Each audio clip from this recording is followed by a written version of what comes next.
बहुत समय पहले हरे भरे पहाड़ों और नीली नदियों के बीच बसे एक सुंदर राज्य में राजा वीर सिंह और रानी पद्मावती रहते थे। उनका राज्य समृद्ध था, लेकिन उनका जीवन आसान नहीं था।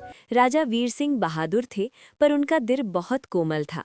रानी पद्मावती सुंदर होने के साथ-साथ बुद्धिमान और दयालु भी थीं। महाराज,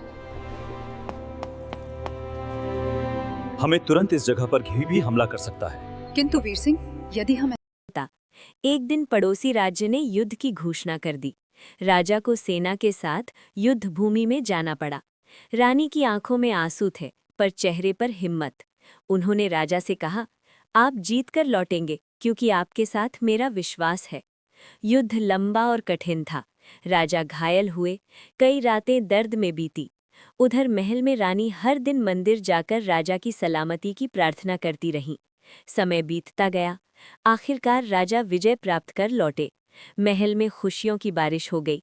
रानी ने राजा को गले लगाया और रोते हुए बोली, आज मुझे समझ आया कि सच्चा प्रेम क्या होता है। इसके बाद भी जीवन ने उनकी परीक्षा ली। कभी अकाल आया, कभी बीमारी फैली। राजा ने दिन रात मेहनत की। रानी ने गरीबों की सेवा की।